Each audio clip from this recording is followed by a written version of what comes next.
If you've got $5, I'll quit right now. Otherwise, take your homeless self back to the sidewalk. Derek Halverson flicked the bill from his wallet, letting it drift down in front of Elias Boone's worn boots like trash. A few customers laughed. Someone muttered, "Why do they even let them in here?" The security guard's hand pressed against Elias's shoulder, guiding him away from the teller line as if he were contagious. Derek leaned closer, mint on his breath, contempt in his eyes. "This bank wasn't built for people like you." Elias didn't reach for the money. He lifted his eyes instead, to the name carved in stone above the marble wall, while the man humiliating him had no idea he was standing on the legacy Elias built. Before continuing, comment where in the world you are watching from, and make sure to subscribe because tomorrow's story is one you can't miss. The midday sun streamed through Bright Riverbank's tall windows, casting long shadows across the polished marble floor. Elias Boone shuffled into the busy lobby, his worn coat hanging loose on his thin frame. A battered leather folder was tucked carefully under his arm, its edges frayed from years of use. From behind the glass walls of his corner office, Derek Halverson's eyes narrowed as he watched the elderly man take his place in line. The regional manager adjusted his silk tie, lips curling with distaste, as he noticed several well-dressed customers giving Elias a wide berth. The line moved slowly. Elias stood patiently, one hand gripping his folder, while the other steadied himself on his walking stick. He observed the grand lobby he remembered from decades ago, though now the warm woods had been replaced with cold steel and glass. The original brass fixtures were gone, switched out for chrome that gleamed almost aggressively under the fluorescent lights. When Elias finally reached the counter, teller Pam Hargrove's welcoming smile froze, then fell away entirely. She straightened her blazer and cleared her throat. "Can I help you?" Her voice carried just enough edge to make it clear help wasn't really being offered. "Yes, please," Elias said softly, but clearly. "I'd like to open a checking account." His dignified tone seemed to catch her off guard. "Do you have proper identification?" Pam's words dripped with doubt. "I do." Elias began to reach for his folder. The sharp tap of expensive shoes on marble announced Derek Halverson's approach before his booming voice filled the lobby. "Is there a problem here?" He didn't address Elias directly, speaking instead to Pam while looking at the elderly man like something scraped off his shoe. "This gentleman wants to open an account," Pam explained, emphasizing gentleman with barely concealed sarcasm. "Oh, really?" Derek's laugh was loud enough to draw attention from everyone in line. "And what kind of account were you hoping to open?" He gave an exaggerated sniff. "The shelter is actually across town, if that's what you're looking for." Elias remained steady, his voice calm. "A checking account. I have $5 to deposit."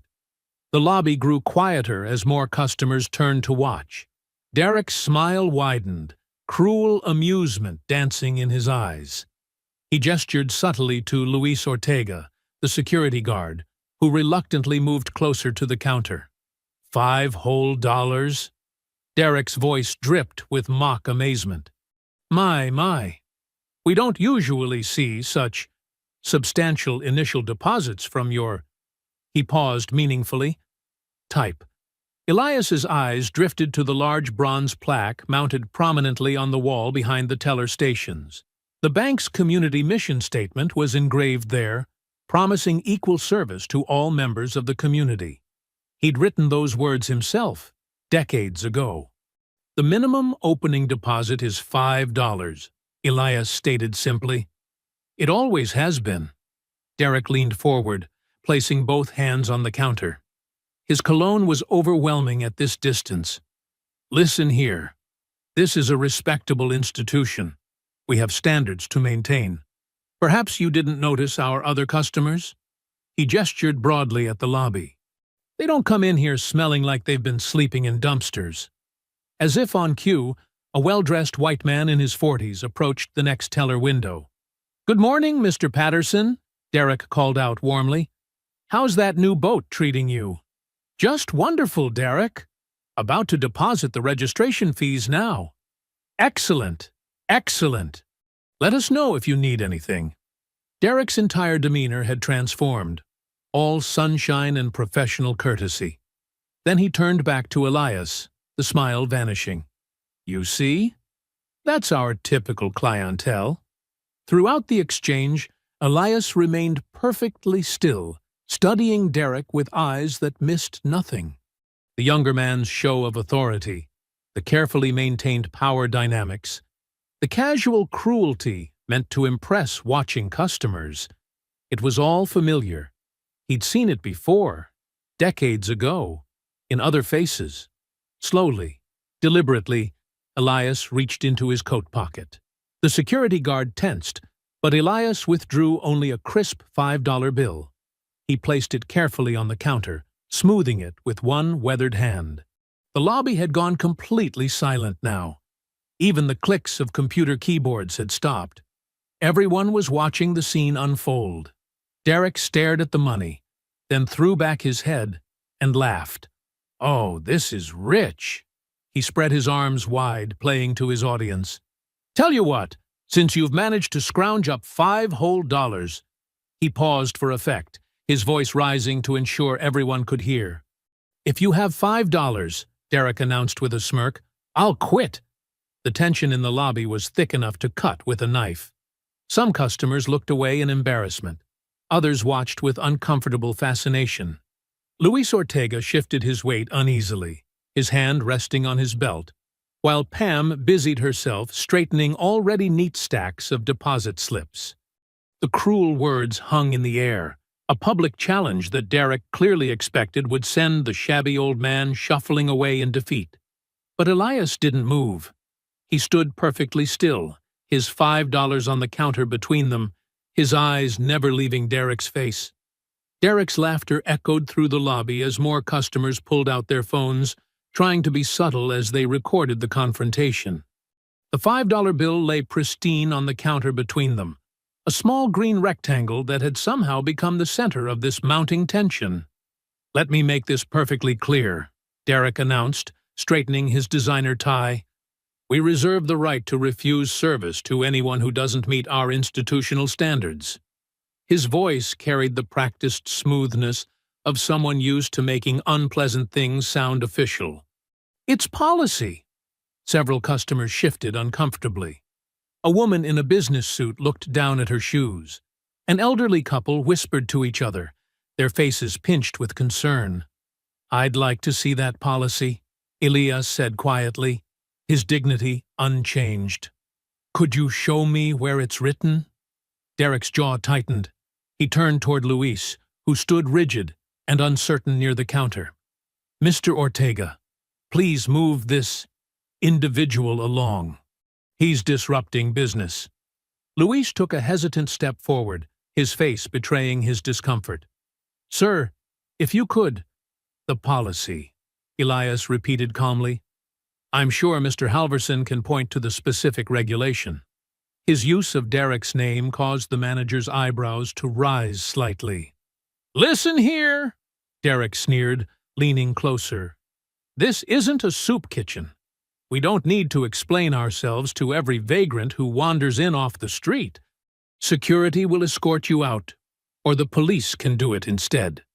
The lobby had grown so quiet that the soft scrape of Elias's folder opening seemed unusually loud.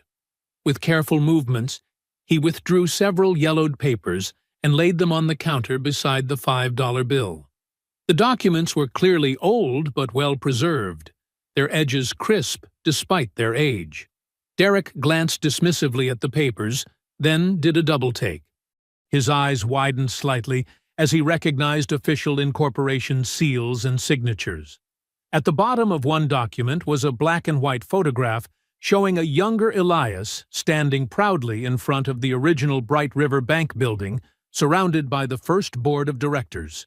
"Clearly, these are fake," Derek announced, but his voice had lost some of its certainty. "Sir, if you're confused about—" Bright River Bank was originally called River Valley Savings and Trust, Elias interrupted softly. The first branch was at 1242 Mason Street, now demolished. Article 7, Section 3 of the original charter includes specific protections for founding members, including— He recited the exact legal language of a clause that made Derek's face go pale. Pam's fingers flew across her keyboard, her hands trembling slightly as she accessed the bank's internal records. The line behind Elias had grown longer, but no one complained. People leaned forward, phones still recording, as the scene unfolded.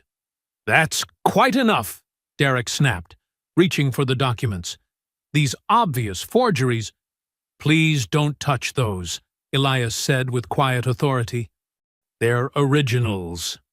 More employees had gathered behind the counter now, watching the confrontation with growing unease. A young loan officer whispered something to her colleague, who shook his head in disbelief. Pam's sharp intake of breath cut through the tension. Her screen displayed an old employee file, one that had been buried deep in the system but never deleted. There was no mistaking the younger version of Elias in the profile photo or the title beneath it.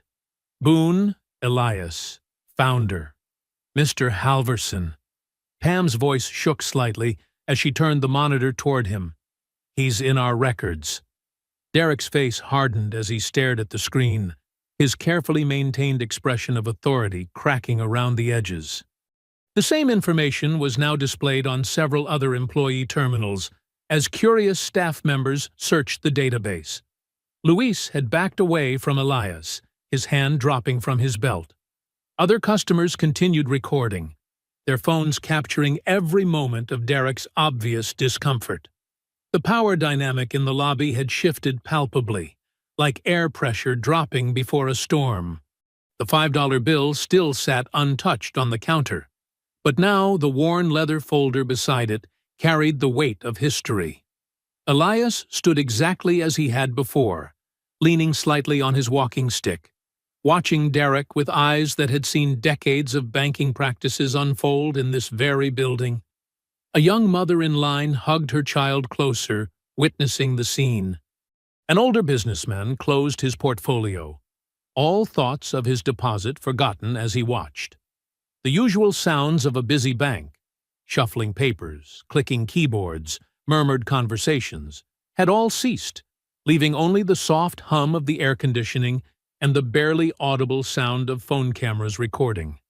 Derek's knuckles whitened as he gripped the edge of the counter, his expensive watch catching the fluorescent light.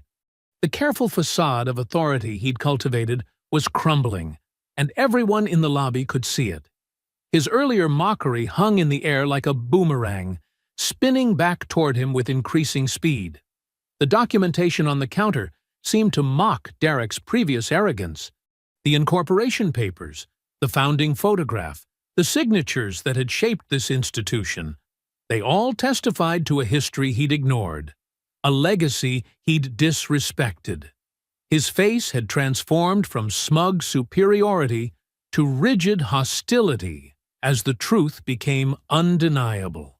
Pam's whispered words had shattered his control of the situation, and now Derek stood frozen, trapped between his earlier cruelty and the growing realization of exactly whom he had tried to humiliate. Derek grabbed Elias's elbow, his fingers digging in with unnecessary force. "Step into my office," he commanded through clenched teeth. The lobby had become uncomfortably silent, watching the confrontation unfold like a slow-motion car crash. Luis trailed behind them, his security badge catching the fluorescent light. His dark eyes darted between Derek and Elias, clearly torn between his duty and his conscience. The young guard's hand rested uneasily on his belt as Derek practically dragged Elias toward the manager's desk. "Sit," Derek ordered, pointing to a chair. When Elias remained standing, Derek's face flushed darker. "Fine. You claim to be Elias Boone? Prove it. Show me current identification." Elias reached into his worn coat pocket with deliberate slowness. He produced a weathered wallet, removing an old driver's license. The plastic was scratched, The photo faded, but the name and face were clear enough. Next came a yellowed letter, signed by the original board of directors, thanking Elias for his visionary leadership. Derek snatched both items, examining them with exaggerated skepticism. His manicured fingers left smudges on the old license. These could be fakes. Anyone could forge. "Call Harold Whitmore," Elias suggested quietly. "He'll remember me." Derek's eyes narrowed, but he reached for his desk phone. He punched in numbers with sharp, angry jabs, putting the call on speaker. The ring echoed through the tense office. Whitmore, speaking. The voice that answered was smooth and cultured, carrying the weight of authority. "Mr. Whitmore, this is Derek Halverson at the downtown branch. We have a situation." Derek's tone had shifted to something more deferential. "There's someone here claiming to be Elias Boone." A heavy pause filled the line. When Whitmore spoke again, his voice carried a dismissive chuckle. "Elias Boone? That's unexpected and quite impossible." "Hello, Harold," Elias said clearly. Another pause, shorter this time. "Ah, I see." Whitmore's voice hardened slightly. "Mr. Boone sold his interests in this institution many years ago. If someone is there claiming otherwise, they are either confused or not well." Derek's confidence visibly grew with each of Whitmore's words. "He has some old documents, which mean nothing," Whitmore cut in smoothly. "The sale was completely legal. All shares were transferred.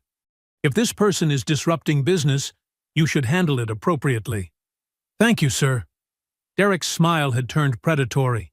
He ended the call and stood, straightening his suit jacket. "You heard Mr. Whitmore. You have no standing here." Through the glass walls, customers were still watching, phones still recording. A young woman in business attire was typing rapidly on her phone, uploading what she'd captured. The video would be viral before the hour was out. "This man," Derek announced loudly as he stepped back into the lobby, "is trespassing. He's disrupting legitimate business with false claims." He turned to Luis.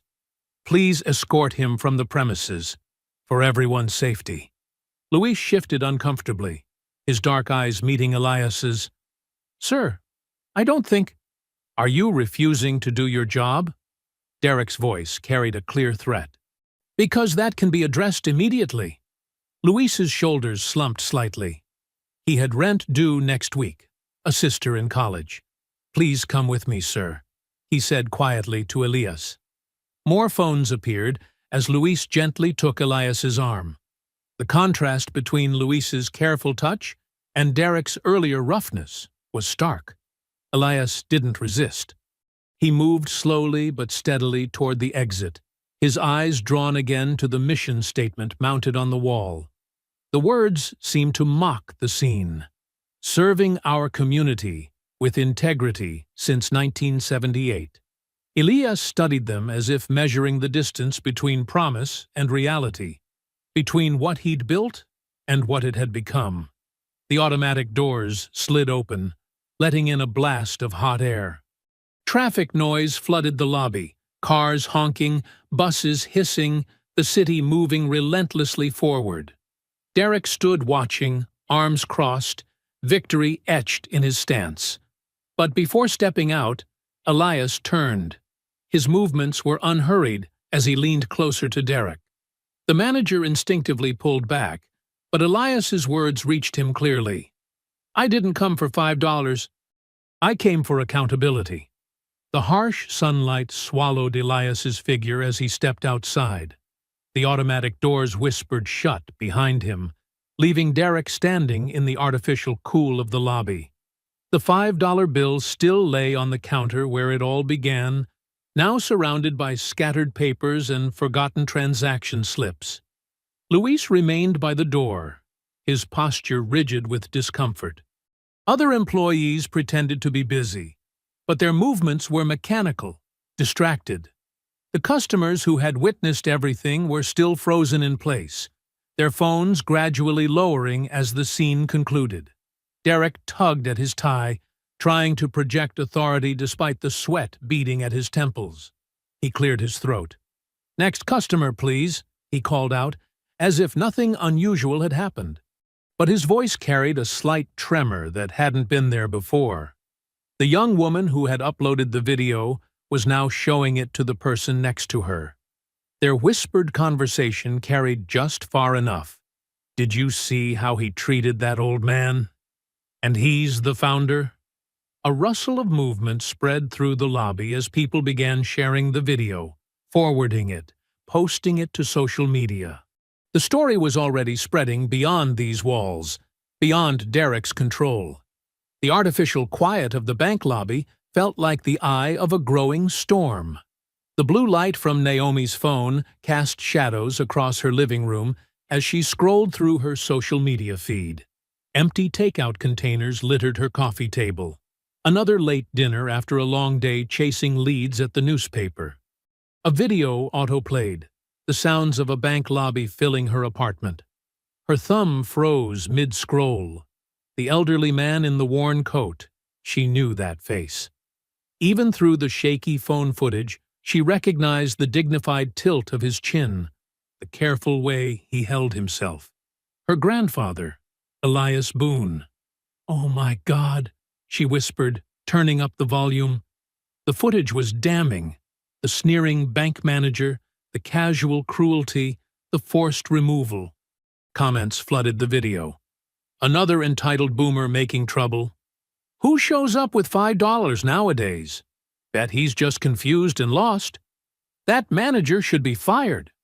Naomi's hands shook as she watched it again. And again. 5 years since she'd last seen him. 5 years of believing he'd abandoned their family, walked away from everything he'd built. But here he was, being humiliated in the very bank he'd founded.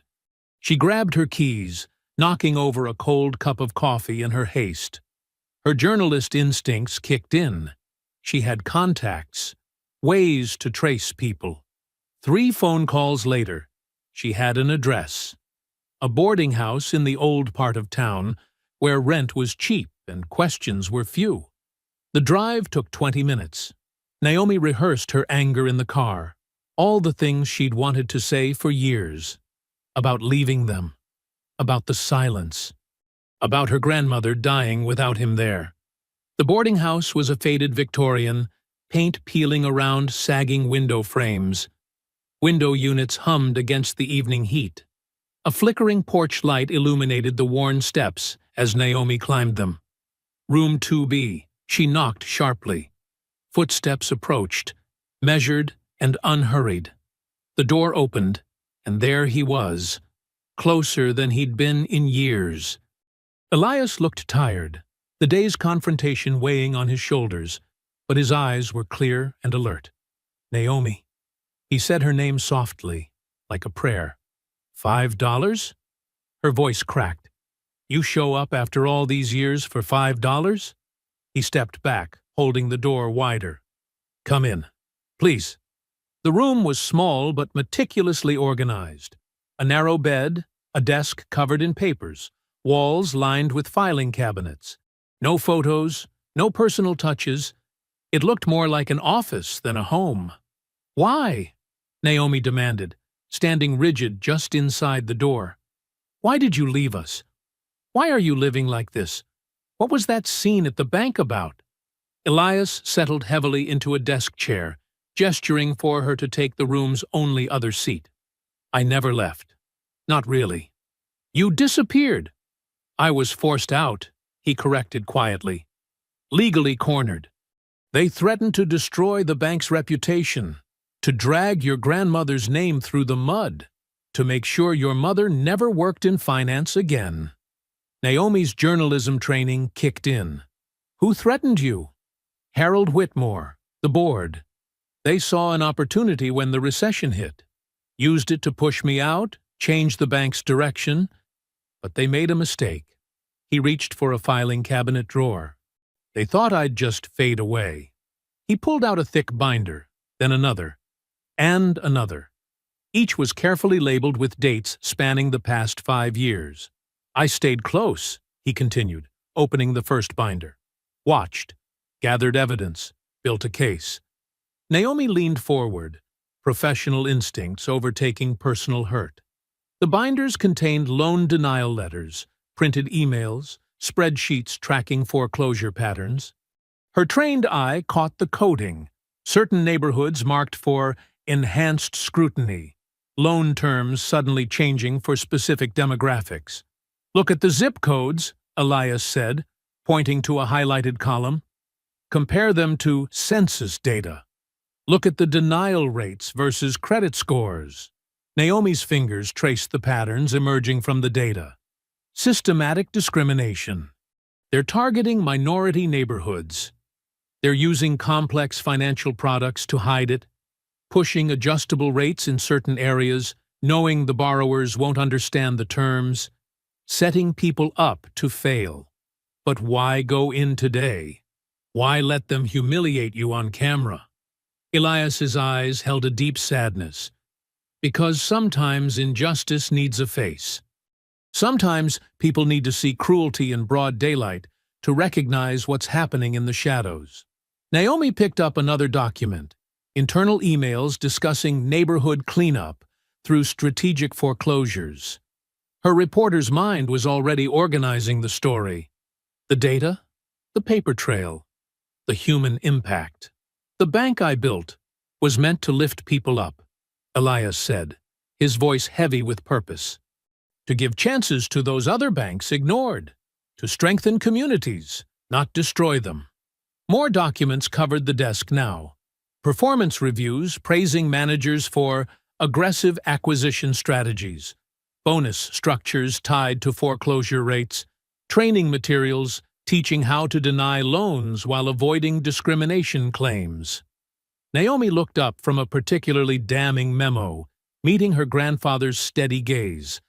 The years of silence, of assumed abandonment, shifted in her mind. He hadn't run away. He'd been gathering ammunition. They turned my bank into a weapon, Elias said simply.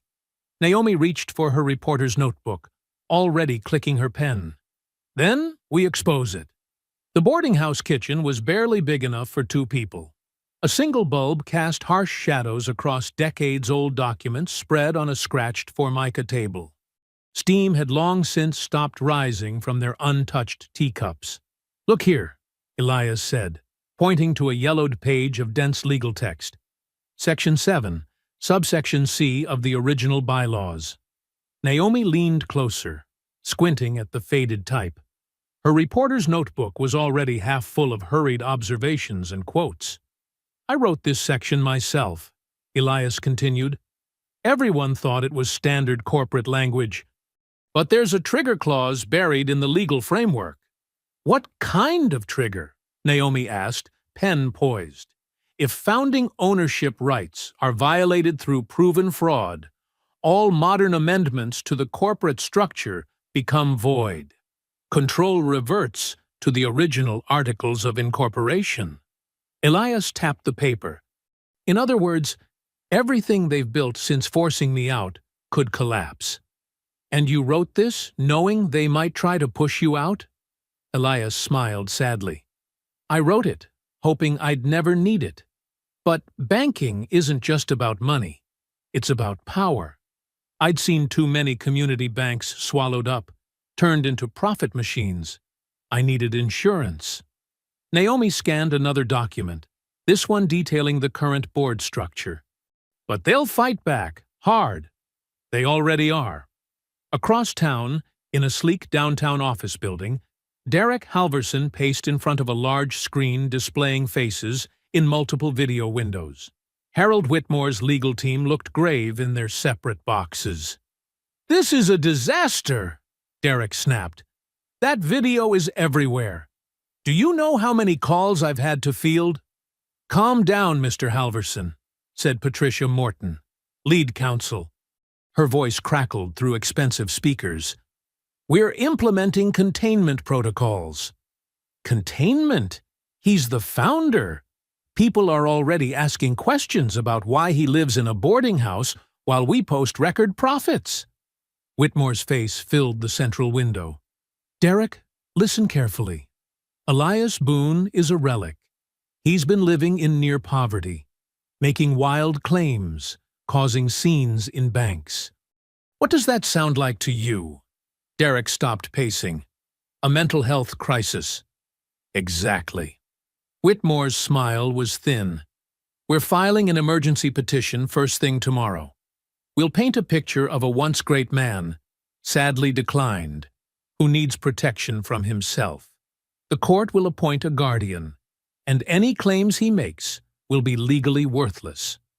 And his granddaughter? Derek asked. She's a reporter.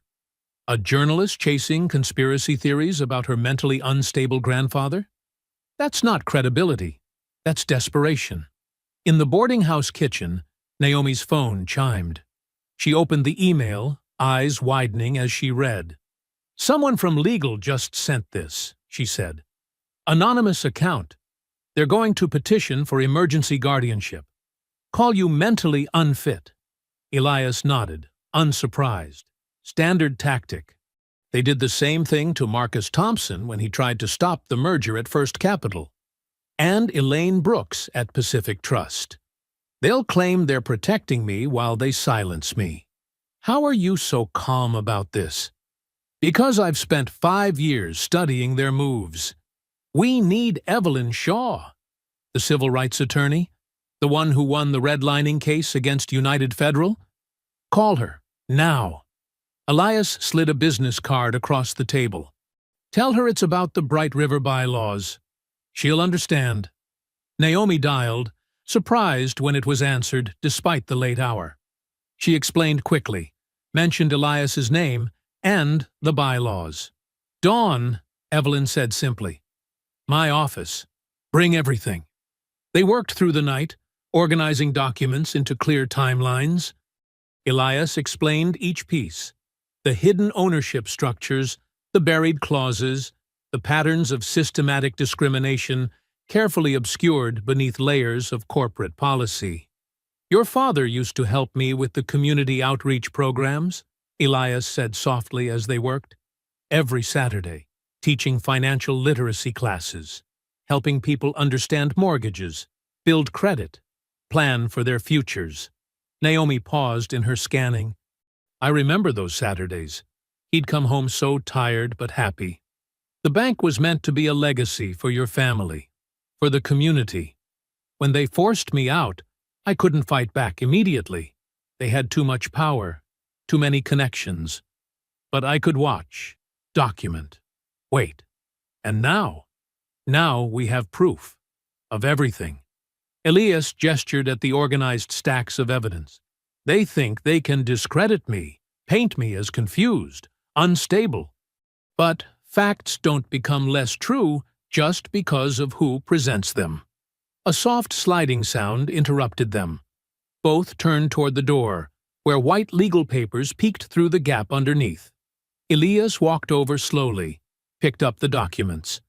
His eyes moved methodically across the pages of the injunction request. They're fast, he noted, continuing to read. Emergency hearing scheduled for tomorrow afternoon. Claims of mental instability, requests for temporary guardianship, immediate freeze of any legal claims or public statements. Naomi stood. We need to fight this. No, Elias said calmly, setting the papers on the table. We need to let them think they've won. Let them believe their old playbook still works. He looked at the injunction request again, his expression not worried but resolute. Now it begins. The single bulb flickered overhead, casting long shadows across the evidence of decades of corruption, waiting to be exposed. The sun was barely creeping over the horizon when Naomi's car pulled into Eddie's Diner parking lot. The neon "Open" sign buzzed faintly in the pre-dawn gloom. Inside, only 2 booths were occupied, one by a sleepy truck driver and the other by a distinguished-looking black woman in her mid-60s, already working through a stack of legal papers. Evelyn Shaw didn't look up as Naomi and Elias slid into the vinyl booth. She finished annotating her current page, then raised sharp eyes that missed nothing. "You look exactly the same, Elias," she said, her voice carrying quiet authority. "Though I wish we were meeting under better circumstances." "Thank you for seeing us so early," Elias replied, setting his worn leather briefcase on the table. A waitress approached with coffee, but Evelyn waved her away with practiced politeness. "Let's get straight to it. Show me everything." Elias began methodically laying out documents in precise chronological order. It started in 1998. The board brought in new investors, claiming we needed capital expansion. For the next hour, he reconstructed the careful dismantling of his life's work. Missing shareholder certificates, board meeting minutes with suspicious gaps, voting records that didn't add up. Through it all, Evelyn took rapid notes, occasionally asking razor-sharp questions that cut straight to legal vulnerabilities. "And here's where it gets interesting," Elias said, pulling out a yellowed document. The original Articles of Incorporation included a founder protection clause that supersedes subsequent amendments if fraud is proven, Evelyn finished, eyes gleaming. "I remember when you wrote that. Everyone thought you were being paranoid." "I was being prepared," Elias corrected quietly. Naomi pulled out her laptop, bringing up social media metrics. "The video from yesterday has over 200,000 views already. Comments are overwhelmingly supportive of Grandpa, angry at the bank. Local news is starting to pick it up." Evelyn's expression grew serious. "They'll try to control the narrative, make Elias look confused, delusional, paint you as an angry granddaughter spreading conspiracy theories. They'll weaponize respectability, suits versus street clothes, corporate polish versus a boarding house address." "They already are," Naomi said, showing them her phone. The bank's PR team had just issued a statement. "Bright River Bank is aware of a disturbing incident involving a former employee.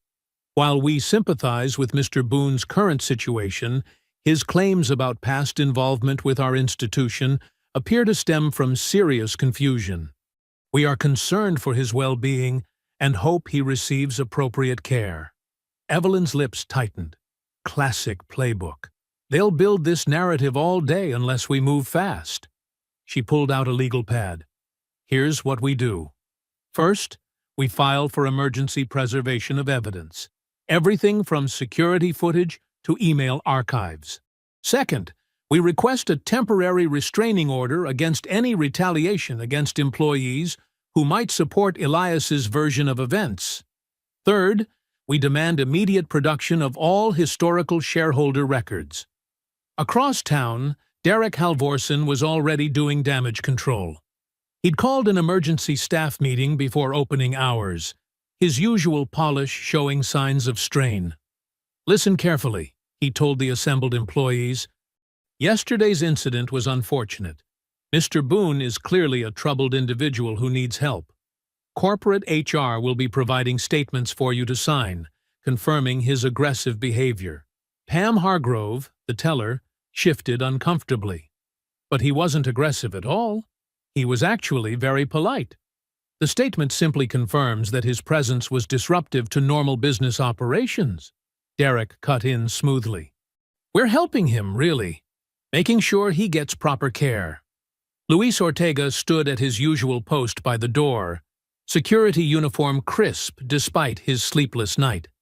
When the HR representative approached with his statement, he read it carefully. "This says, I observed threatening gestures and hostile behavior," he said slowly. "That's not what happened." Derek's smile didn't reach his eyes. "Luis, you're an excellent employee. It would be a shame if this situation affected your performance review. Your mother still depends on our bank's health insurance, doesn't she?" Luis felt his jaw tighten, but said nothing.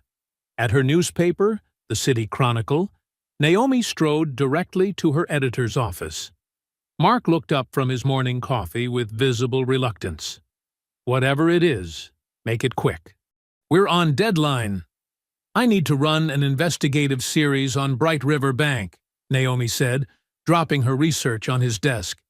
Systematic discrimination, predatory lending, corporate fraud. Hold up, Mark interrupted. Bright River is one of our biggest advertisers. We'd need something rock solid. The man they humiliated yesterday? He's the original founder. I have documentation proving he was forced out illegally. And I have 5 years of evidence showing how they've betrayed everything the bank was created to be. Mark's expression shifted as he began flipping through her notes. How fast can you write it?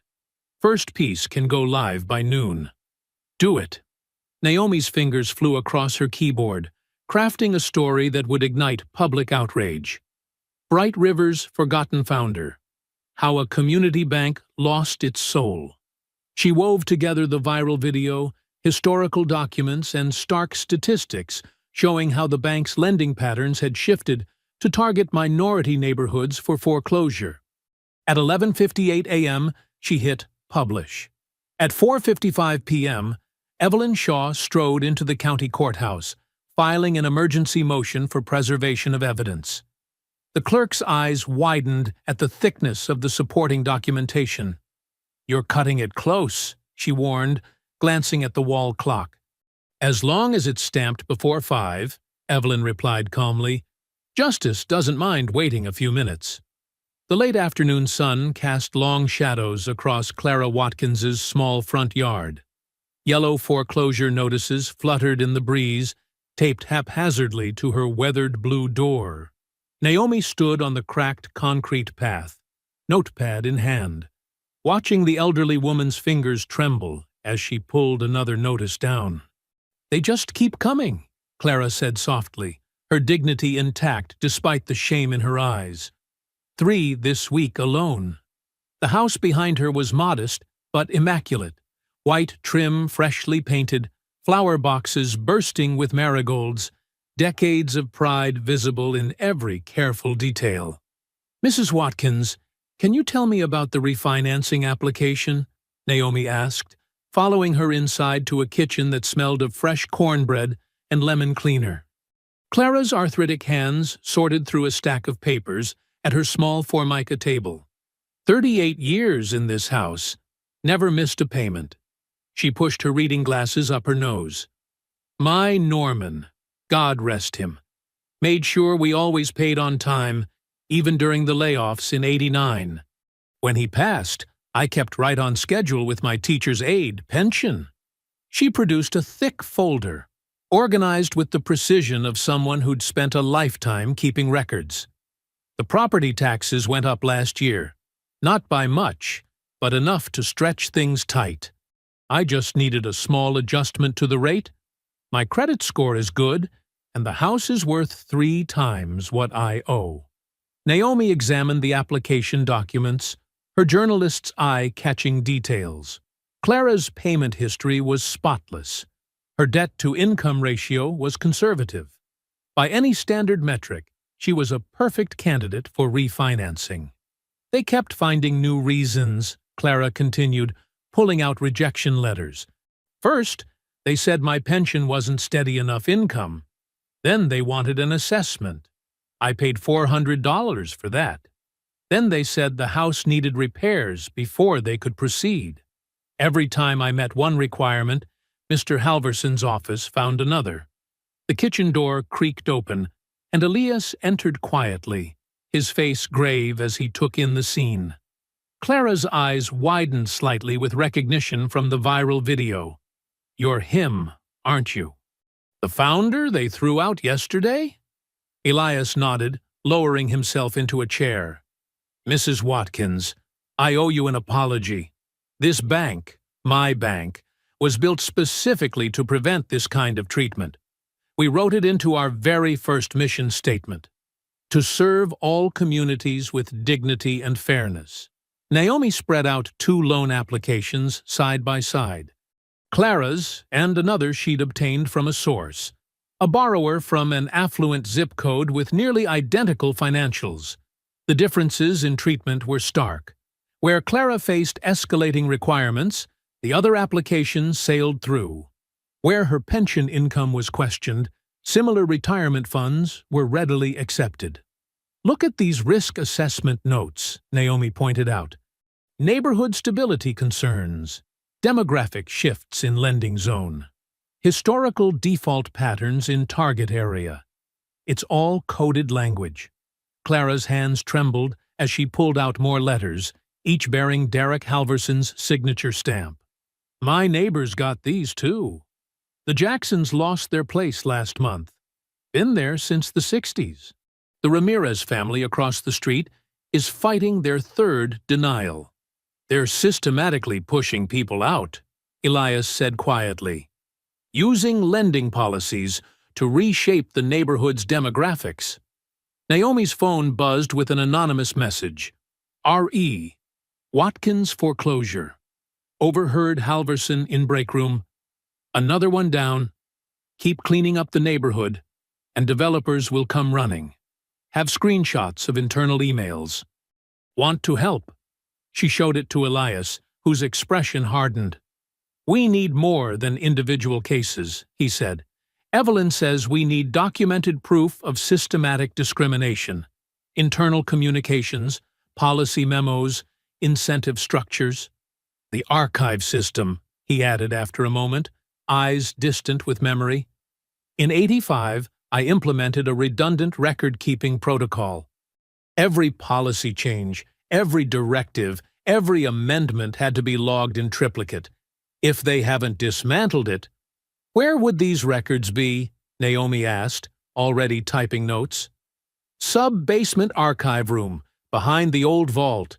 Most people don't even know it exists anymore. Clara watched them talk, her hands folded in her lap. All these years, I thought it was just me, that I must have done something wrong. You did nothing wrong, Elias assured her firmly. They're the ones who corrupted everything this institution was meant to stand for. The sound of heavy trucks rumbling down the street made them all look up. Through Clara's kitchen window, they could see moving vans approaching. Not for her house, not yet, but for another family down the block.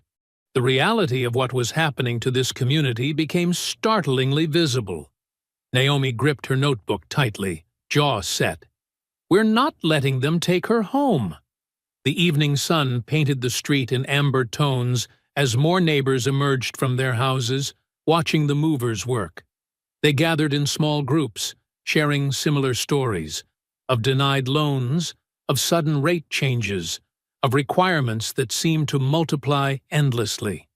Each story added another thread to the pattern Naomi was documenting, building a tapestry of systematic displacement hidden behind banking policies and profit margins. Clara stood in her doorway, the foreclosure notices crumpled in her hand, watching another family's life being packed into boxes. The marigolds in her flower boxes caught the last light of day, defiant splashes of color against the growing shadows. Streetlights cast a sickly yellow glow through the boarding house window as Elias spread an old building blueprint across his small kitchen table. Naomi leaned in, her phone recording, as her grandfather's weathered finger traced the bank's layout. The archive room wasn't on any public plans, Elias explained, his voice soft but clear. We built it here, behind the original vault. He tapped a seemingly blank space on the blueprint. The entrance is disguised as a maintenance closet.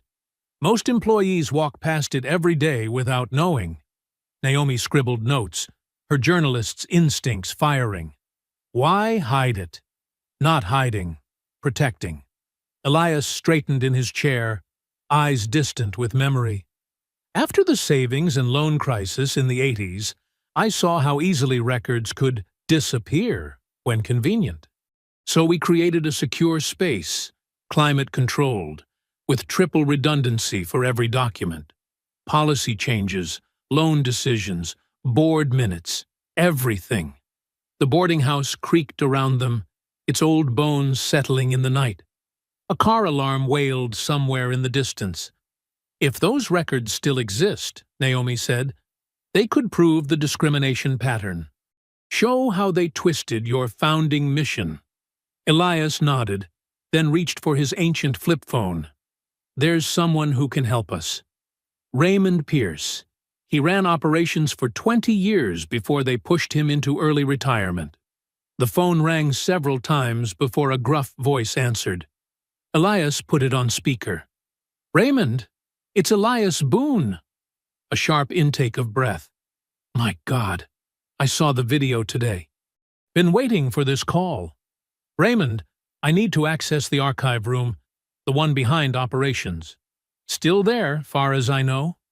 They tried converting it to storage a few years back, but that special ventilation system you installed made it too complicated. They just locked it up instead." Naomi leaned forward. "Mr. Pierce, this is Naomi Boone.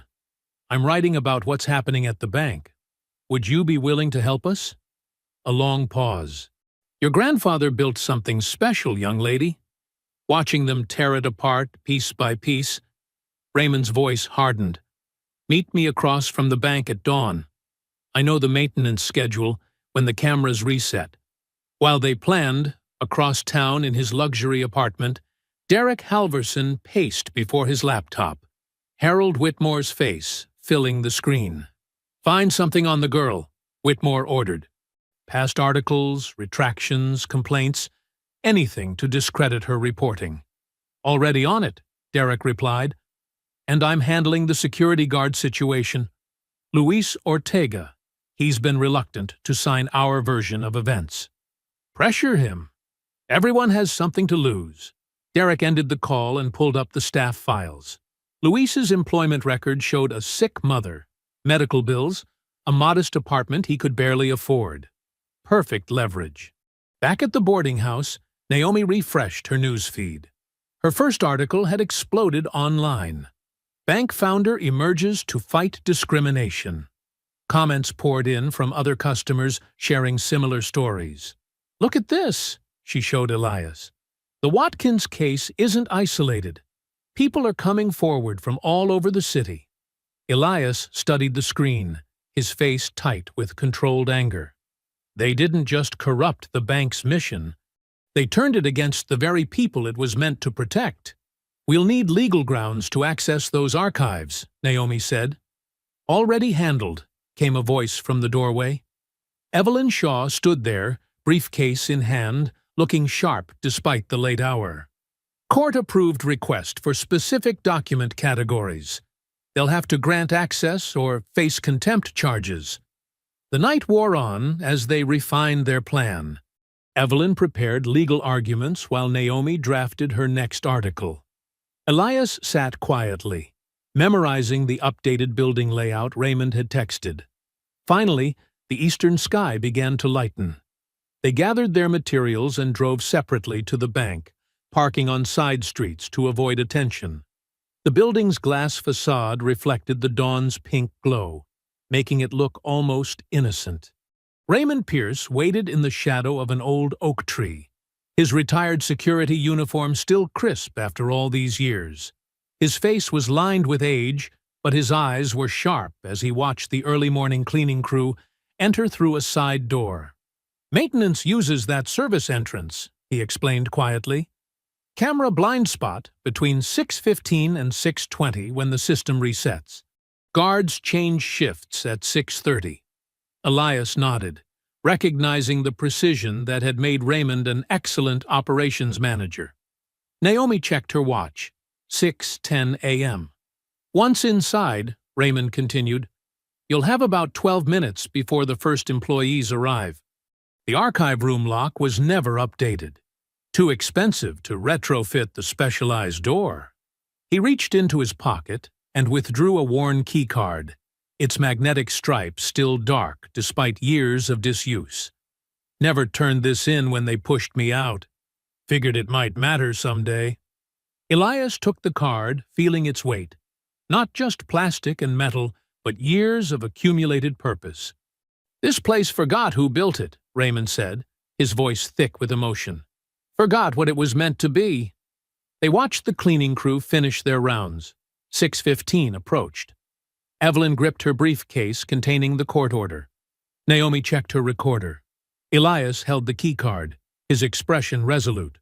The morning traffic was beginning to build as they moved toward the bank's service entrance, Raymond's directions fresh in their minds, the weight of 30 years of hidden records waiting behind that unmarked door.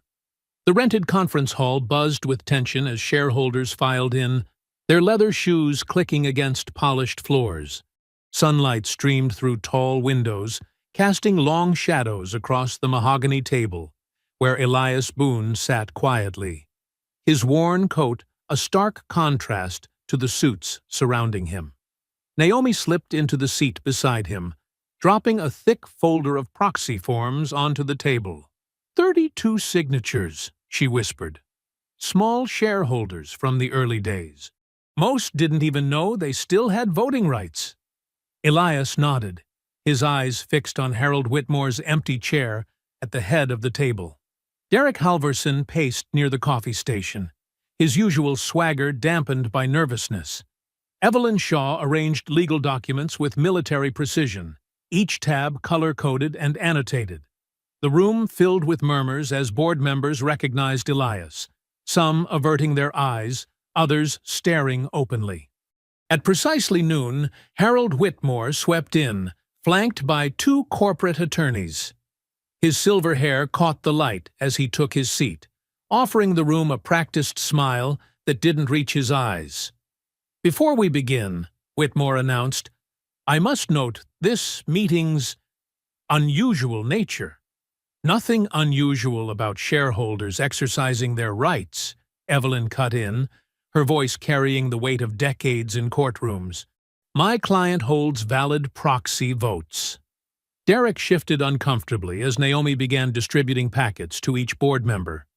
Inside were loan denial statistics, color-coded by neighborhood demographics. Clara Watkins's case sat on top, her perfect payment history highlighted in yellow. "The numbers speak for themselves," Naomi stated, standing to address the room. "Denial rates in minority neighborhoods are triple those in comparable white areas. But it gets worse."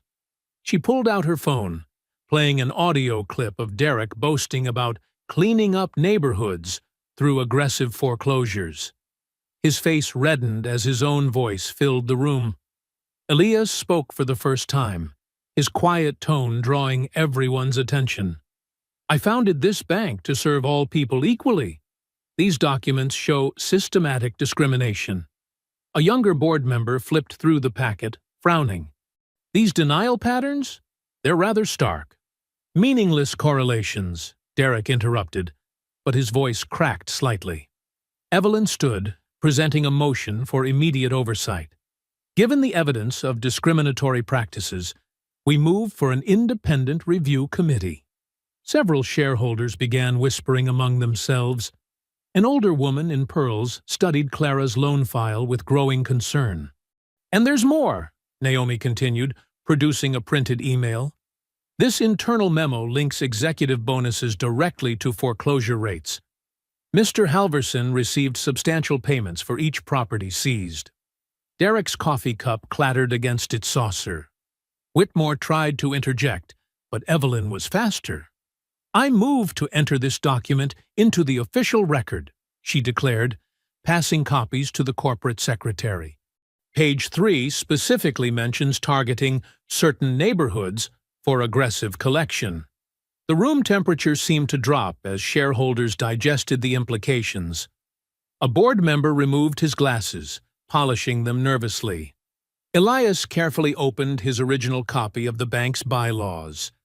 Section 7, Paragraph 4 states clearly, "Upon presentation of credible evidence of systematic ethical violations, shareholders may vote to establish an emergency review panel." The board secretary confirmed the clause's existence. Hands began rising around the table, shareholders requesting to be heard. "I've banked here 40 years, one man stated. "Never knew we were pushing people out like this." A woman in a blue blazer spoke up. "These foreclosure incentives, they're predatory, plain and simple." The meeting chair's gavel shook slightly as more voices joined in.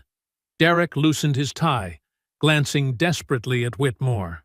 Naomi watched the room's mood shift, hope rising in her chest. Decades of discrimination were finally coming to light. Even longtime Whitmore allies appeared shaken by the evidence. Elias's hands remained steady as he gathered his documents. For a moment, justice felt within reach. Then Harold Whitmore rose slowly to his feet, his thin smile never wavering. The room fell silent as he reached into his briefcase, withdrawing a single sheet of yellowed paper.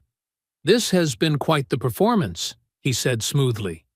"But before we continue this theatrical display, perhaps we should discuss the document that proves Mr. Boone has no shares at all." The words fell like stones into still water, ripples of shock spreading through the conference hall. The brief victory that had seemed so close just moments before hung suspended in the sudden tension. Whitmore held the yellowed paper aloft like a trophy, his manicured fingers gripping what he claimed was Elias's downfall.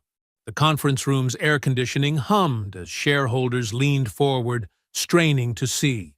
"This transfer agreement," Whitmore announced, "dated October 12, 1992, shows Mr. Boone voluntarily surrendering all shares to the board's voting trust."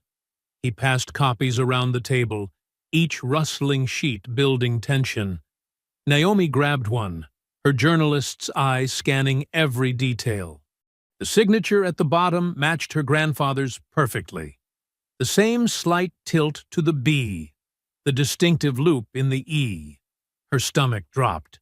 "The document is properly notarized," Whitmore's lawyer added, pointing to the official seal, "and witnessed by 3 board members of that era." Elias stared at the paper, his weathered face tight with confusion. "I never signed this," he said, but his voice carried less conviction than before. Derek Halvorson's smirk returned as he lounged back in his chair. "Memory's a tricky thing, isn't it?" Evelyn Shaw demanded to examine the original, but Whitmore's team was prepared. They projected high-resolution scans on the conference room screen, showing paper composition tests and ink dating analysis. "We anticipated this unfortunate situation," Whitmore said smoothly, "which is why we've already filed for emergency judicial review." A large screen at the front of the room flickered to life, revealing Judge Margaret Webster's face in a remote video feed. She looked stern, her black robes a stark contrast against the pale courthouse wall behind her. "Having reviewed the submitted evidence," Judge Webster began, "I am granting temporary control to the current board pending full authentication of all documents. Mr. Boone's voting rights and access to corporate resources are suspended until this matter is resolved." Naomi watched helplessly as her careful investigation crumbled. Shareholders who minutes ago had seemed sympathetic now avoided eye contact, gathering their things and edging toward the door. "Furthermore," the judge continued, "all discovery requests are stayed pending resolution of ownership claims." Evelyn tried to object, but the judge's decision was final. The video feed cut out, leaving them in stunned silence. Through the conference room's glass walls, they could see reporters clustering in the lobby. Phones buzzed as news alerts went out. Naomi's screen lit up with the first headline: "Founders claim unravels. Documented proof shows no ownership." Her editor's name flashed on her phone. "Naomi," he said when she answered, his voice tight with stress. "The bank's lawyers just called.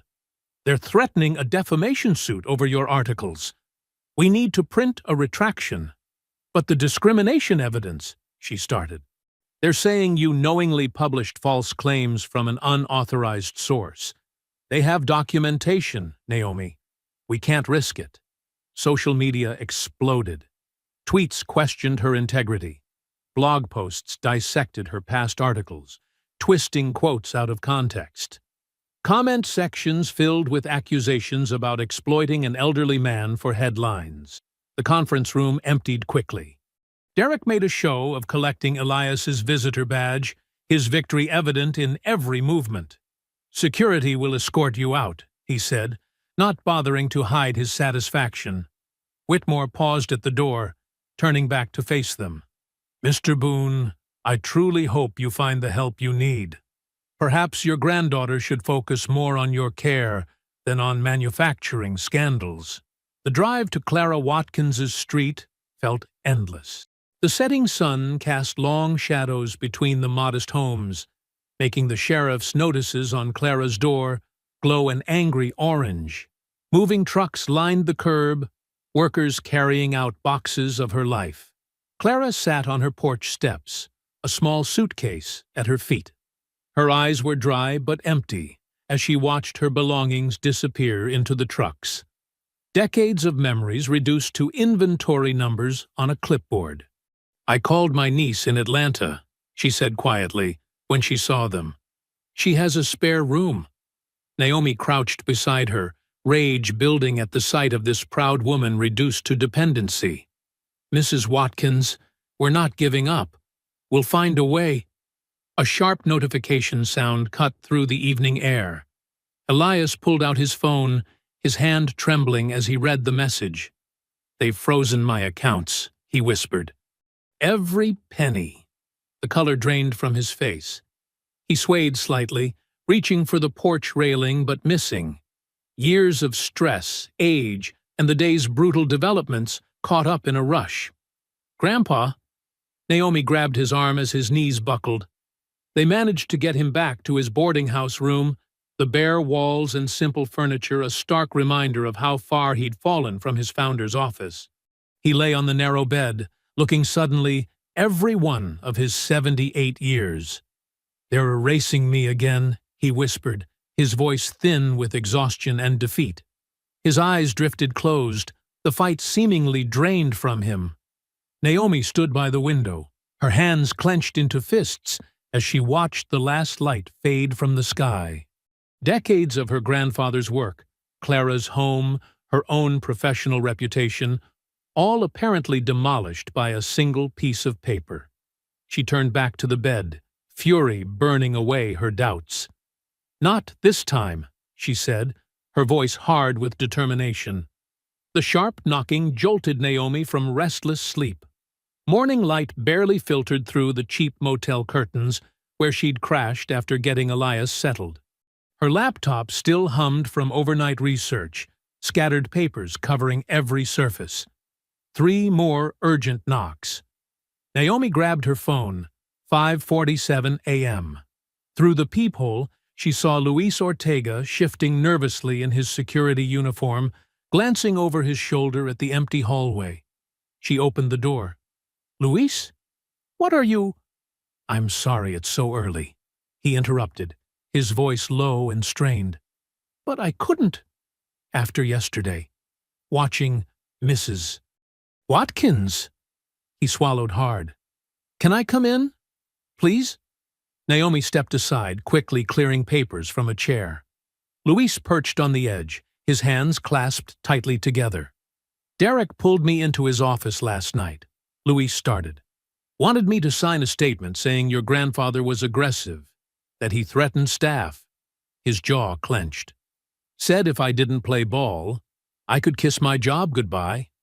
My mom's medical bills, my sister's college fund, he knew exactly where to push."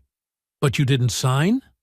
Naomi reached for her recorder, then hesitated, waiting for permission. Luis nodded at the device. "Record everything.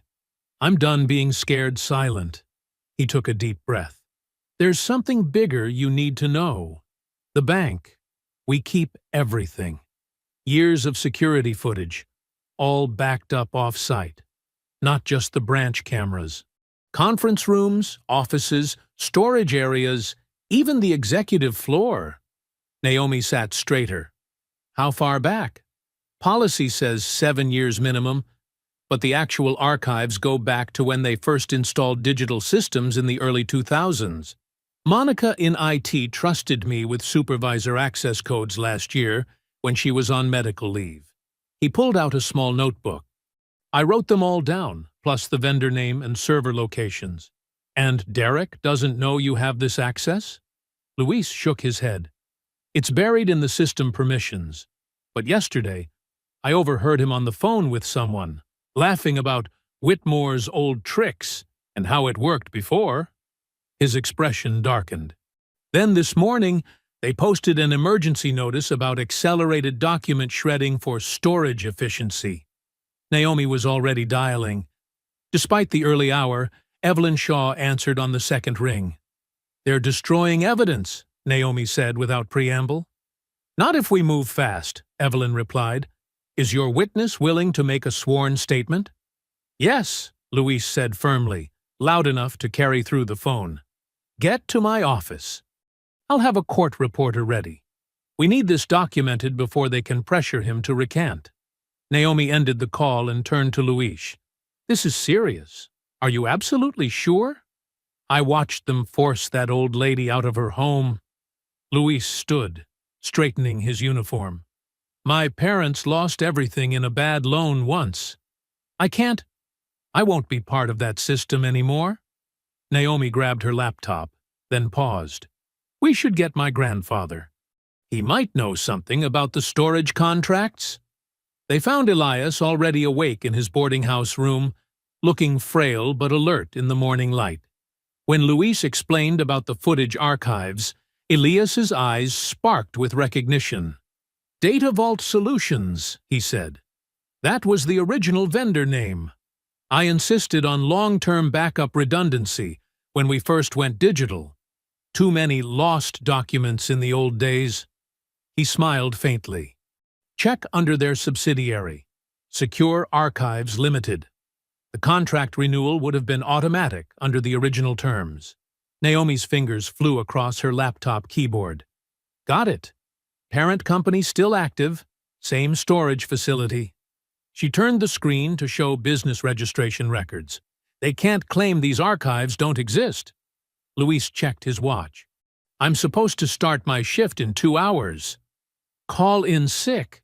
Evelyn's voice was firm through the speakerphone. "We need to get your statement documented now, while the evidence is intact." They helped Elias into Naomi's car, the morning traffic still light as they crossed town to Evelyn's office. The elderly lawyer was waiting at her desk, a court reporter already set up in the conference room.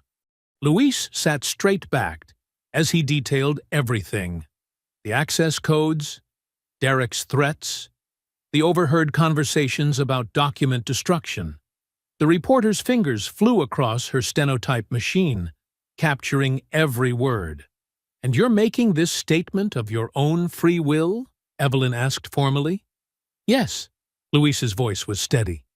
"I understand I might lose my job, but keeping quiet, that means losing something bigger." Evelyn handed him the printed affidavit. "Read every word carefully. This is your shield and your sword." Louise read slowly, then signed with careful precision. The court reporter notarized it immediately.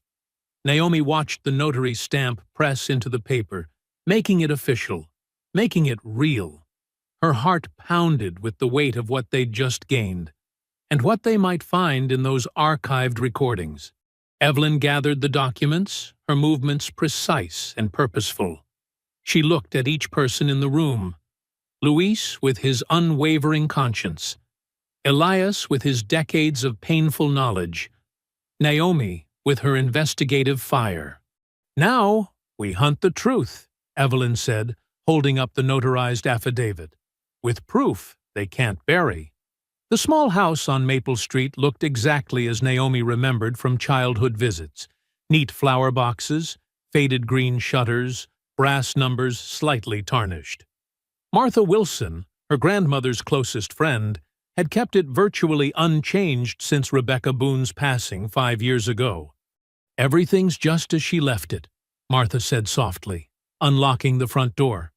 "I dust weekly, but I never moved her things. Somehow, it felt wrong." Naomi followed Elias inside. The familiar scent of lemon furniture polish and old books wrapped around them. Morning light filtered through lace curtains, dancing across photographs of happier times, family gatherings, church potlucks, the bank's original ribbon-cutting ceremony. Elias's fingers trembled as he touched the banister. "Rebecca always said, She always told me she'd protected something important. I thought she meant memories. Where should we look? Naomi asked, noting how the house seemed smaller than in her childhood memories. The trunk, Elias said. In the bedroom. She kept everything that mattered in there. Martha led them upstairs, each step creaking familiar notes. The master bedroom remained a time capsule. Flowered wallpaper, quilted bedspread, and a large cedar trunk at the foot of the bed. Martha excused herself, understanding their need for privacy. Elias knelt slowly beside the trunk, his joints protesting. The brass latch opened with a soft click. Inside, decades of life lay carefully preserved. Wedding photos, birth announcements, letters tied with faded ribbons, church bulletins marking every Easter and Christmas service. Naomi sat cross-legged on the floor, helping sort through the layers. Her grandmother's neat handwriting labeled everything: dates, occasions, names. Each item sparked a story from Elias. "This was opening day," he said, holding a yellowed photograph. "We gave out free piggy banks to the children. Rebecca insisted, said it would teach them to trust banks early. I remember mine," Naomi said. Pink ceramic with gold dots. They worked methodically through marriage certificates, property deeds, insurance policies. Everything meticulously organized, but no share certificate. "Wait!" Naomi paused, lifting a well-worn Bible. The spine felt unusually stiff. "This was Grandma's church Bible, right?" Elias nodded. She read from it every morning at breakfast. Naomi ran her fingers along the spine, feeling something rigid beneath the binding. Carefully, she opened the Bible to where a pressed flower marked Psalms. Behind it, a faded prayer card showed the Lord's Prayer in elaborate script. And beneath that, "Oh my God," she whispered. The share certificate lay pristine in its original envelope, the paper still crisp, the notary seal perfectly preserved.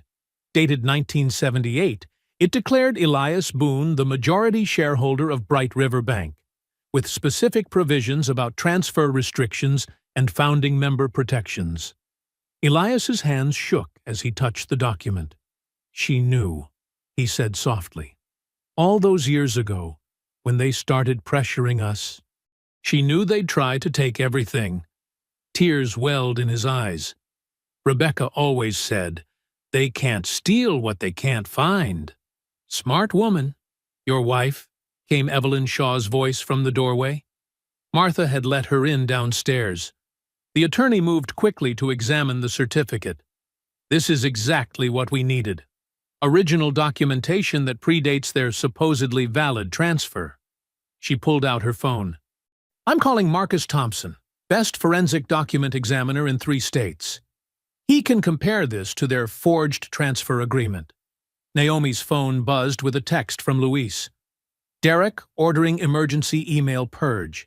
Says it's routine cleanup, but targeting specific dates. Moving fast." "They're destroying evidence," Naomi said, showing Evelyn the message. "Too late," Evelyn replied. "Luis's affidavit already establishes their pattern of document destruction. That makes everything they delete look suspicious." Naomi stood. "I need to get to my newsroom. Public pressure is the only thing keeping them from moving even faster." "Be careful how you word it," Evelyn cautioned. "Don't tip our hand about the certificate yet." In her editor's office 30 minutes later, Naomi crafted the update carefully. "New evidence suggests the Bright River Bank controversy remains active, with multiple sources reporting document preservation concerns. Original founder Elias Boone's legal team continues to investigate ownership claims. Comments and shares exploded within minutes. Local community leaders posted support. Former customers shared discrimination stories. Justice for Boone started trending regionally. Back at Martha's house, the forensic examiner worked with precise movements, comparing the original certificate to high-resolution photos of the transfer document. He used specialized lighting to examine the paper composition, ink age, and signature patterns. Elias sat in Rebecca's old armchair, watching. The morning's discovery had transformed him. Not physically, but something in his bearing had shifted. The weight of decades of silence lifted from his shoulders. The transfer document shows multiple inconsistencies, the examiner finally announced. Paper stock isn't consistent with the supposed date. Ink analysis suggests artificial aging. Most importantly, the signature characteristics don't match Mr. Boone's verified exemplars. In other words, Evelyn said, a grim smile playing at her lips, we can prove forgery. She gathered the certificate carefully into an evidence envelope. This, combined with Luis's testimony about the video archives and their sudden document purge, she squared her shoulders. We're ready to reopen the fight. The evening sun cast long shadows through Evelyn Shaw's office windows as she arranged 5 chairs around her mahogany conference table. Files and laptops covered every surface, creating an informal war room.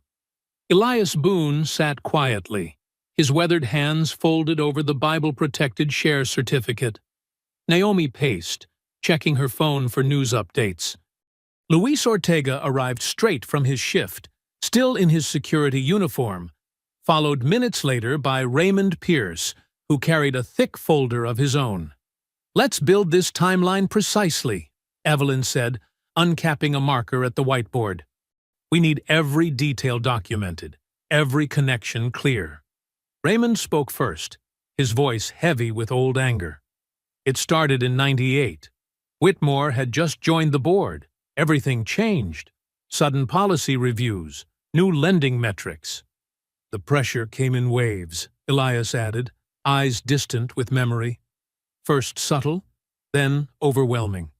They called emergency meetings at odd hours, always with urgent papers requiring immediate signatures. Naomi typed rapidly on her laptop, cross-referencing dates. The bank's public records show a major structural reorganization that year. Heavy transfer of voting rights. December 12, 1998, Raymond said suddenly, sitting straighter. I remember because it was my wedding anniversary. Whitmore kept Elias late, insisted on reviewing routine documentation about branch operations. Luis pulled out his tablet, fingers moving quickly through security system archives. The old camera system logged everything by date and room. Even if they deleted footage, metadata remains. He paused, eyes widening. Here, December 12, 1998, Conference Room B, 9:47 p.m. to 11:23 p.m. Multiple entries. The metadata proves they were there, Evelyn noted, writing rapidly.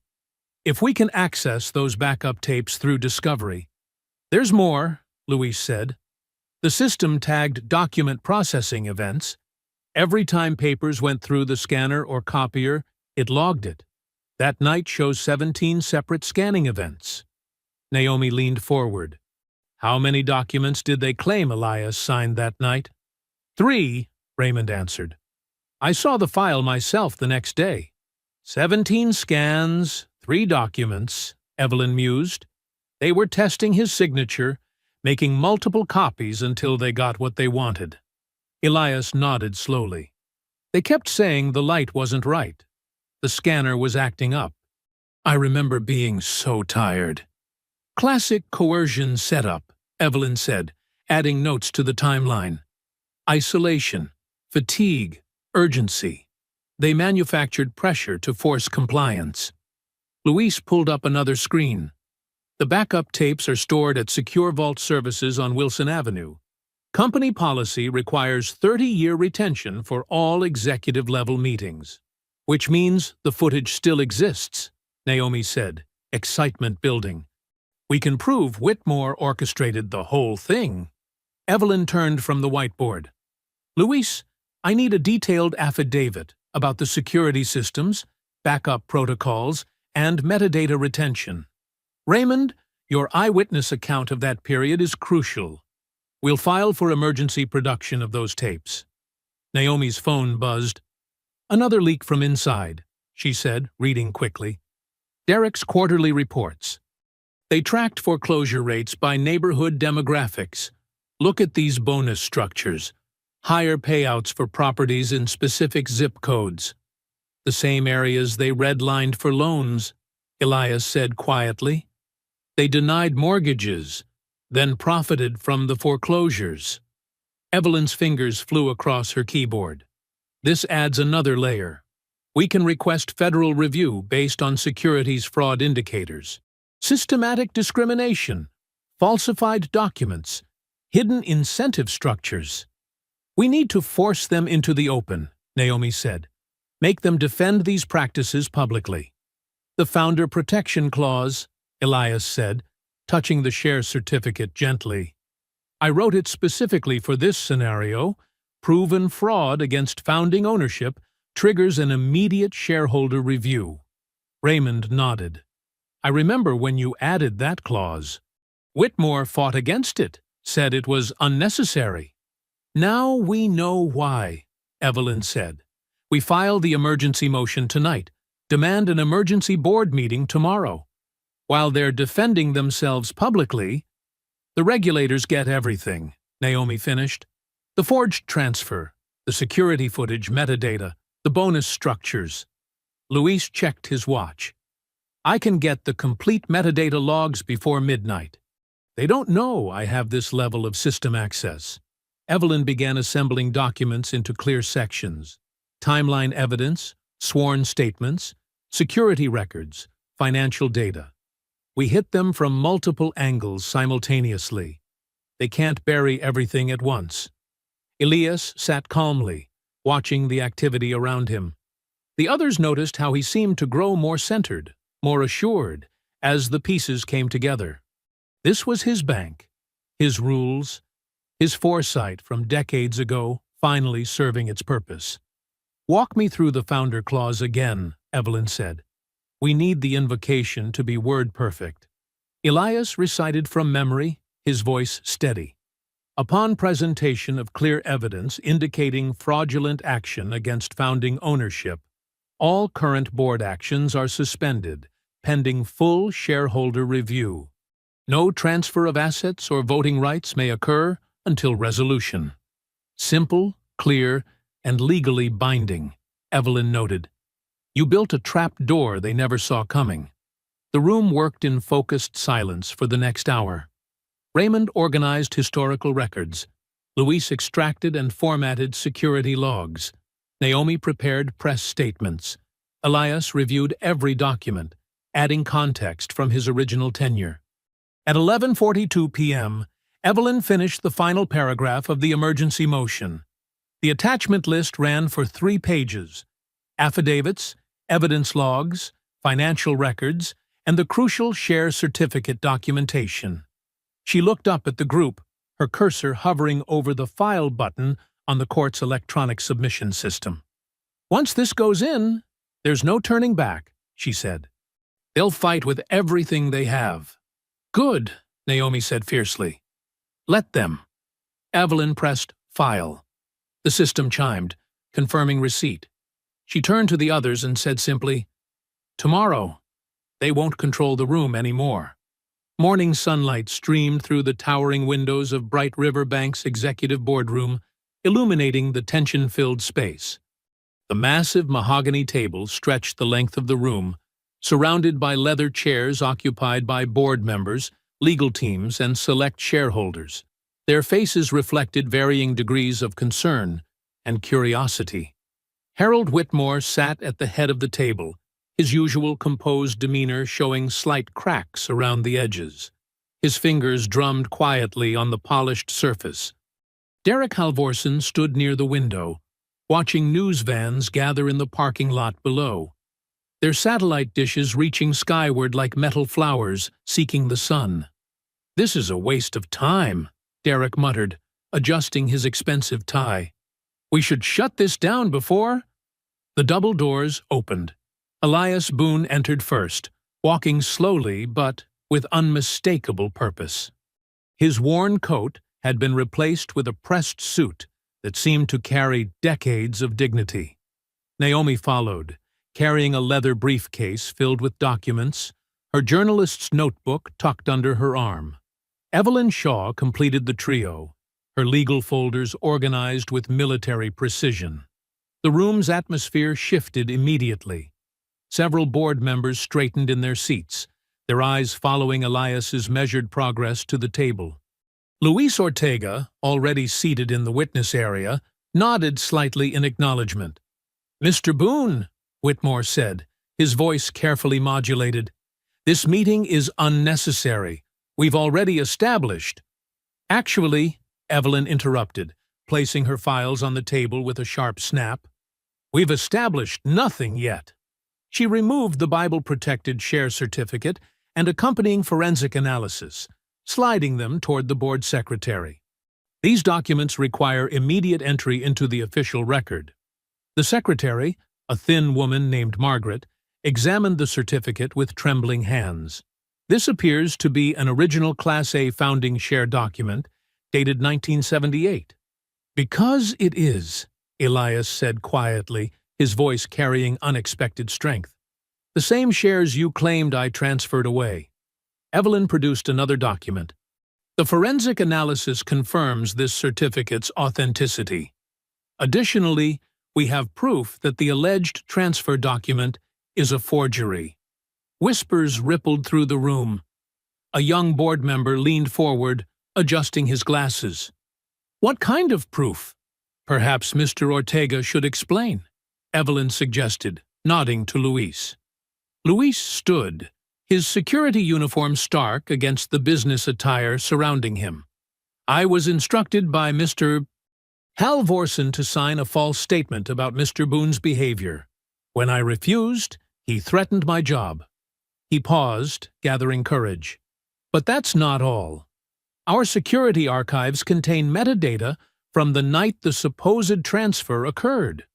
Derek's face flushed red. "This is ridiculous. You can't—" "We can, and we have," Evelyn said. She nodded to Naomi, who connected a laptop to the room's projection system. The screen filled with security footage from decades ago. The date stamp clear. December 12, 1998. The grainy video showed Conference Room B. A younger Whitmore loomed over a younger Elias, pushing papers across the table repeatedly. Staff members visible in the background turned away, deliberately avoiding the scene. The audio was muffled, but clear enough. "Sign it now, Elias. You don't have a choice." Whitmore surged to his feet. "Turn that off immediately. This is privileged." "Nothing about fraud is privileged, Mr. Whitmore," Evelyn stated, her voice cutting through his protest. "And the regulatory authorities agree. They're reviewing everything as we speak." The color drained from several faces around the table. A senior board member dabbed his forehead with a handkerchief. Naomi stepped forward, opening her notebook. "While we're discussing fraud, let's talk about Clara Watkins. 82 years old, perfect payment history, denied refinancing because of her zip code." She spread printouts across the table. "And she's not alone. These documents show systematic denial of loans based on neighborhood demographics, coupled with bonus structures rewarding foreclosures in those same areas." "That's standard risk assessment," Derek snapped, his composure cracking. "We don't owe loans to people who can't—" "Can't what, Mr. Halvorsen?" Elias asked softly. "Can't be trusted? Can't be worthy? That's not what this bank was built for." "This bank was built to make money," Derek shouted, his face contorted. "And if certain people can't keep up, that's their problem. We're not a charity for—" The boardroom doors swung open again. 3 individuals in dark suits entered, badges visible on their belts. The lead agent, a tall woman with steel-gray hair, spoke with quiet authority. "I'm Special Agent Carter, Federal Financial Crimes Task Force." She surveyed the room. "We're here to secure records pursuant to an ongoing fraud investigation." Whitmore's face had turned ashen. "This is a private meeting. You can't just—" "We can, and we will," Agent Carter replied. Mr. Whitmore, you're under investigation for securities fraud, document falsification, and conspiracy to commit financial discrimination. 2 more agents entered, carrying document preservation notices. Derek stumbled backward, bumping into the window. This isn't happening, he whispered. The room erupted into controlled chaos. Board members huddled with lawyers. Phones emerged as panicked calls began. Through it all, Elias remained seated, watching calmly as federal agents moved efficiently around the space, securing computers and files. Luis stepped closer to Naomi and whispered, I never thought I'd see this day. That's why they didn't see it coming, Naomi replied, taking rapid notes as the scene unfolded. They thought power meant they were untouchable. Evelyn gathered her files with practiced precision, a slight smile playing at her lips as she watched Whitmore being interviewed by Agent Carter. The evidence was overwhelming, the truth finally exposed to harsh fluorescent light. The morning sun continued to stream through the windows, illuminating dust motes dancing in the air, witnessing the dismantling of decades of carefully constructed corruption. Outside, news crews gathered in greater numbers, sensing the story breaking behind the glass walls of power. The afternoon sun cast long shadows across downtown as news crews clustered outside Bright River Bank's headquarters. Phones buzzed with breaking alerts. Bank founder vindicated. Chairman Whitmore in custody. Security footage showed Whitmore being escorted to a waiting federal vehicle, his usual commanding presence diminished by handcuffs and shocked disbelief. Inside the executive floor, Derek Halverson packed his personal items into a cardboard box, his movements jerky and unfocused. The termination notice lay crumpled on his desk, words like pending investigation and license review standing stark against the letterhead. When security arrived to escort him out, his trademark smirk had vanished completely. Across town, Clara Watkins sat at her kitchen table, surrounded by a team of lawyers and bank officials. Her weathered hands trembled as she reviewed the documents before her. "So I can stay?" she asked, her voice barely above a whisper. "Yes, Mrs. Watkins," confirmed Elaine Brooks, the newly appointed head of the emergency restitution team. "Your foreclosure is immediately reversed. We're also adjusting your loan terms to what they should have been all along." She paused, genuine warmth in her voice. "You'll never have to worry about losing your home again." Clara pressed a hand to her mouth, tears welling up. The weight of months of fear and shame began to lift from her shoulders. Outside her window, the foreclosure notice was being removed, each staple pulled free like a small act of justice. In her newsroom, Naomi Boone's fingers flew across her keyboard, crafting the definitive piece that would explain it all. Her editor hovered nearby, watching the story take shape. Bright River's Dark Waters: How a Community Bank Became a Weapon of Discrimination, and How Truth Won. The article detailed everything: the coded language in denial letters, the zip code-based lending algorithms, the bonus structures that rewarded pushing people out of their homes. But more importantly, it showed the human cost. Clara Watkins, Luis Ortega, and dozens of others who stood up to tell their stories. At headquarters, Elias Boone sat in the chairman's office he'd last occupied decades ago. The interim governance board had voted unanimously to reinstate him, their earlier resistance crumbling under the weight of evidence and federal oversight. "The reforms begin immediately," Elias announced to the assembled executive team, his voice steady and clear. "First, we establish an independent lending audit committee. Every denial will be reviewed for bias.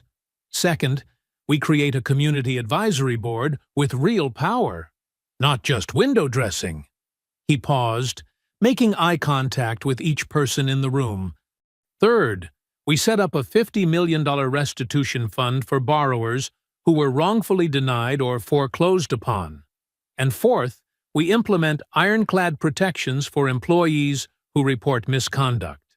Luis Ortega, watching from the back of the room, stood a little straighter.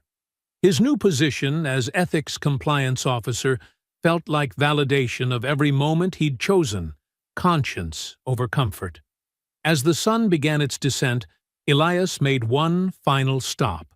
He walked through the front doors of the branch where everything had started, where Derek had once mocked him in front of a lobby full of people. The space felt different now, quieter, humbler, perhaps. Pam Hargrove looked up from her station, her face flushing with recognition and shame.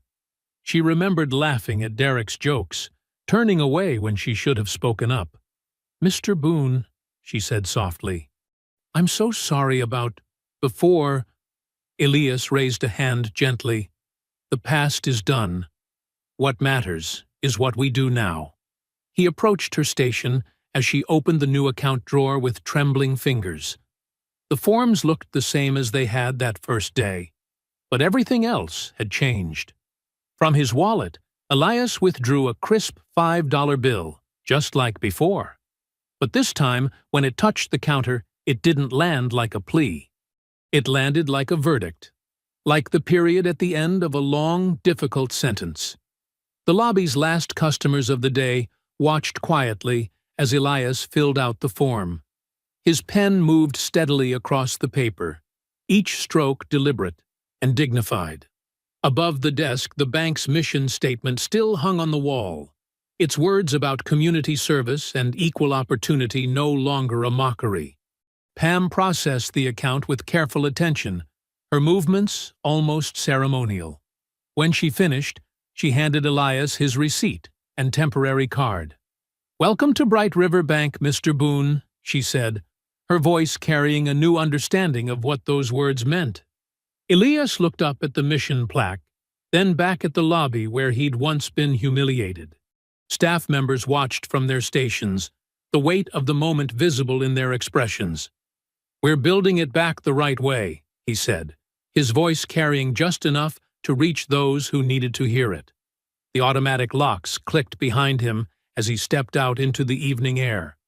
The setting sun painted the bank's windows in shades of orange and gold, like justice itself had caught fire and was burning away the shadows of what had been. If you enjoyed the story, leave a like to support my channel, and subscribe so that you do not miss out on the next one. On the screen, I have picked 2 special stories just for you. Have a wonderful day.